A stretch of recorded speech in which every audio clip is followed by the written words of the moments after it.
আসসালামু আলাইকুম দর্শক, দূরদর্শন টিভি সংবাদে আপনাদের স্বাগত। সাথে আছি আমি মেহেদি হাসান। দেশ ও বিদেশে ঘটে যাওয়া সব ঘটনা নিয়ে আজকের সেরা সংবাদ। চলুন শুরুতেই দেখে নেওয়া যাক সংবাদ শিরোনাম। দেশ জুড়ে উচ্চ সতর্কতা জারি করল পুলিশ। সংসদ ভবন সহ গুরুত্বপূর্ণ স্থাপনায় নজরদারি জোরদার। এসএসসি পরীক্ষার প্রশ্ন ফাঁসের গুজব উড়িয়ে দিল ঢাকা শিক্ষা বোর্ড। 4 প্রতারক গ্রেপ্তার। মানসম্মত শিক্ষা নিশ্চিত করাই সরকারের মূল লক্ষ্য, মাগুরায় বললেন সাংস্কৃতিক বিষয়ক মন্ত্রী। ইরান ইস্যুতে পাকিস্তান যাচ্ছে মার্কিন উচ্চ পর্যায়ের প্রতিনিধি দল। ইসলামাবাদে কাল শুরু হচ্ছে গুরুত্বপূর্ণ বৈঠক। মাধ্যমিক পর্যায়ে শিক্ষকদের বেতন ও ভাতা দ্বিগুণ করার পরিকল্পনা সরকারের। মে মাসের মধ্যেই কাটবে লোডশেডিং সংকট। বড় আমদানির পথে হাঁটছে জ্বালানি মন্ত্রণালয়। ক্রীড়াঙ্গনে ঐতিহাসিক জাব্বারের বলি খেলায় চতুর্থবারের মতো চ্যাম্পিয়ন হলেন বাঘা শরীফ। এতক্ষণ শুনছিলেন সংবাদ শিরোনাম, এবারে বিস্তারিত। জাতীয় নিরাপত্তা প্রসঙ্গে রাজধানী ঢাকা সহ সারা দেশে বিশেষ নিরাপত্তা সতর্কতা জারি করেছে পুলিশ সদর দপ্তর।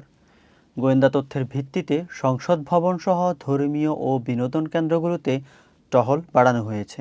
কোনো ধরনের অপ্রীতিকর ঘটনা এড়াতে সাধারণ মানুষকে সচেতন থাকার আহ্বান জানানো হয়েছে। চলমান এসএসসি পরীক্ষার প্রশ্ন ফাঁসের গুজব নিয়ে কঠোর অবস্থানে ঢাকা শিক্ষা বোর্ড। সামাজিক যোগাযোগ মাধ্যমে যারা বিভ্রান্তি ছড়াচ্ছে তাদের বিরুদ্ধে অভিযান চালিয়ে 4 জনকে গ্রেপ্তার করা হয়েছে। পরীক্ষা নিয়ন্ত্রক জানিয়েছেন কোনো প্রশ্ন ফাঁস হয়নি এবং পরীক্ষার্থীদের আতঙ্কিত না হওয়ার পরামর্শ দিয়েছেন। মাগুরায় এক অনুষ্ঠানে সংস্কৃতি বিষয়ক মন্ত্রী নিতাই রায় চৌধুরী বলেছেন, শিক্ষার্থীদের মেধাকে গুরুত্ব দিয়ে মানসম্মত শিক্ষা নিশ্চিত করতে কাজ করেছে বর্তমান সরকার। তিনি আরও বলেন, শিক্ষকদের জীবনমান উন্নয়ন করতে তাদের বেতন ও ভাতা দ্বিগুণ করার পরিকল্পনাও সরকারের হাতে রয়েছে।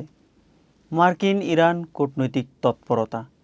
আন্তর্জাতিক অঙ্গনে নজর এখন পাকিস্তানের দিকে। মার্কিন বিশেষ দূত স্টিভ উইটকফ এবং জারেড কুশনার ইরানি প্রতিনিধিদের সাথে সরাসরি আলোচনার জন্য আজ পাকিস্তান যাচ্ছেন। মধ্যস্থতাকারী হিসেবে পাকিস্তান এই দুই দেশের মধ্যকার উত্তেজনা প্রশমনে কাজ করছে বলে জানা গেছে। জ্বালানি ও বিদ্যুৎ। দেশ জুড়ে বিদ্যুৎ বিভ্রাট কমাতে সুখবর দিয়েছে সংশ্লিষ্ট মন্ত্রণালয়। মে মাসের শুরু থেকেই লোডশেডিং সহনীয় পর্যায়ে চলে আসবে বলে আশা করা হচ্ছে। পর্যাপ্ত জ্বালানি নিশ্চিত করতে বড় ধরনের জ্বালানি ও তেল গ্যাস আমদানি প্রক্রিয়া চলমান রয়েছে। ঢাকায় আজ এক অনুষ্ঠানে শারীরিকভাবে অক্ষম শিশু ও বয়স্কদের মাঝে হুইল চেয়ার বিতরণ করেছেন সরকারের ঊর্ধ্বতন কর্মকর্তারা। এ সময় তারা দেশের শান্তি ও শৃঙ্খলা বজায় রাখতে দলমত নির্বিশেষে সকলকে ঐক্যবদ্ধ থাকার আহ্বান জানিয়েছেন। খেলাধুলা। চট্টগ্রামের ঐতিহ্যবাহী জাব্বারের বলি খেলার 144তম আসরে আবারও শ্রেষ্ঠত্ব বজায় রাখলেন বাঘা শরীফ। প্রতিদ্বন্দ্বিতাপূর্ণ লড়াই শেষে তিনি এবার চতুর্থবারের মতো চ্যাম্পিয়ন হওয়ার গৌরব অর্জন করেন। এই আয়োজনকে ঘিরে পুরো লালদিঘি ময়দান জুড়ে ছিল উৎসবের আমেজ। দর্শক, এই ছিল আজকের মতো সংবাদ। এতক্ষণ সাথে থাকার জন্য অসংখ্য ধন্যবাদ। আপনাদের সাথে ছিলাম আমি মেহেদি হাসান।